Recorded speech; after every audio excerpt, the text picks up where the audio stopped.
too many hours. You're making regular sales, but you're also feeling really anxious and overwhelmed in your dietitian private practice. And you're thinking that as a dietitian, you didn't learn how to hire in school. You might be wondering, what steps do you need to take so that you can work less without sacrificing your profits in your business? You might be wondering, why is it important to hire people? Well, hiring people, when done right, can help you grow your business. It can help you maintain productivity and focus on the things that you love doing. Now, for some of our clients, that might be the actual coaching. For others, it's creating content. It really depends on what your favorite thing to do is. But you're not able, no matter what your favorite thing to do is, you're not able to dive into your genius zone when you're having to do a lot of things in your business, whether that be admin or it's for oftentimes for other people, social media content, posting, creating, scheduling, etc. So the sooner that you can hire people to help you in different areas of your business, the faster that you'll be able to increase productivity and reach your goals. Because after all, most of us started a dietitian private practice so we could achieve our goals and then derive the benefits from maintaining those goals. For example, you want to create a 6-figure private practice, but then your job doesn't end there. You want to maintain those benefits of creating a 6-figure income long term. And that's going to require that you have some systems in place. A really easy way to do that would be hiring a virtual assistant.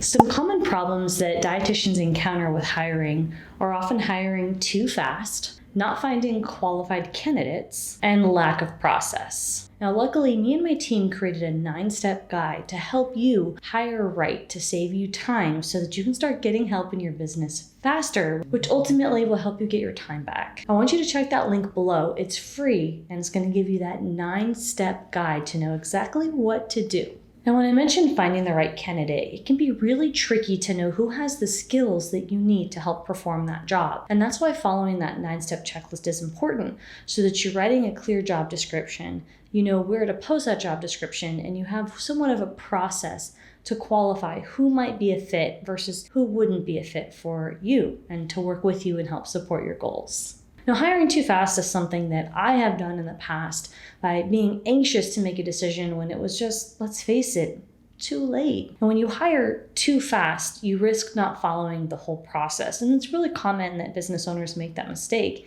And I've seen dietitians do it as well. Now, you might know this, but anytime you are taking desperate action, it usually doesn't end well. So what I can say in the past is that I've hired a recruiter and I've skipped steps on this 9-step checklist that I've created for you, linked down below. And every time I kind of pick and choose what processes I want to follow, it just doesn't end well, and it ends up costing me more time and money in the long run. That's why following this step-by-step, 9-step approach is actually what we do here at Dietitian Boss, and it's what we teach our clients to do as well. That way you have a better chance of hiring and making an offer to a candidate who's a good fit and will feel aligned in your company. And after all, it's going to help you get your time back while serving the clients that you intend to serve. Lack of process, as I mentioned above, is really common. So that might mean that you're not following steps in a sequential order, or let's say that you are starting to do something, but you don't do it the same way every time. So if you attempt to make a hire one time and then you attempt to make a hire the second time, those both approaches look very different because you weren't following a linear sequential process.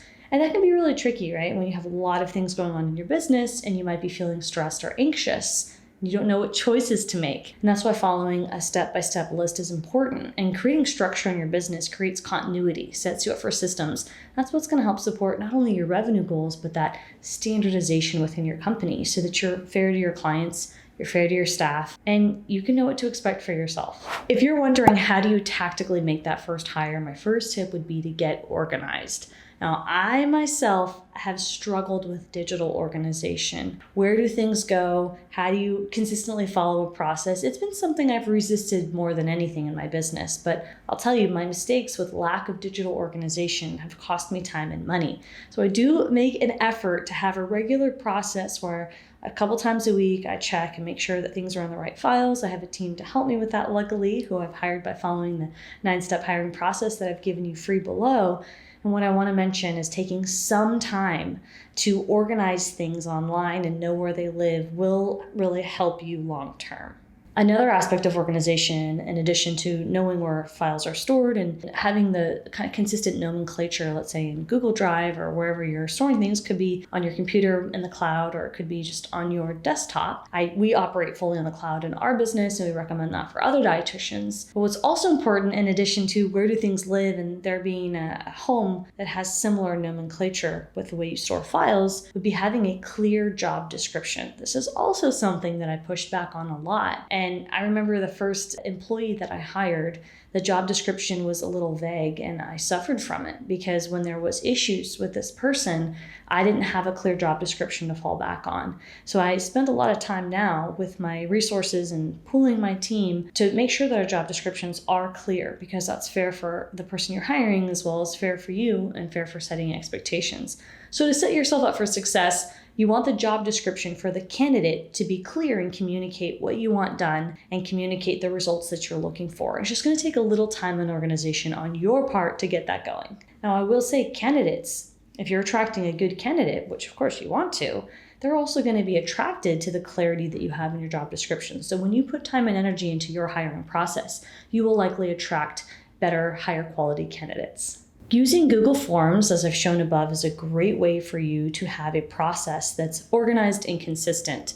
So I'm showing you an example of how we use Google Forms for some of our programming, and you can customize Google Forms and use your branding, but what's really important is that you can store information and access it.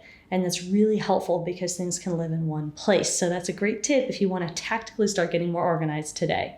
If you want to learn more about how to use Google Forms, whether for the questionnaire with your hiring process or in general with your business, comment below and I'll consider making a video dedicated to Google Forms. You also want to post the job description as open. Let people know that you have a position that they can apply for. Now, this step is easily overlooked, or people aren't using their resources and their network. So not only can you post this on social media, if you have a website, you can, but definitely on social media, you can also use your email list. So you can use email marketing to mention the job description that you're posting. And you can also tap friends and family and ask your network of people that you know, hey, do you know anybody who might benefit from this? Would you be willing to share it? My network asks me all the time if I can share any job openings, and I think that's a really common way that a lot of business owners are able to help share their network, because people know people. And so it's important that you're letting everybody know that you have this position open. Now, there are more steps to narrow your candidates and identify once you have people applying because they've seen that you've posted the job. You're going to want to figure out, well, now what?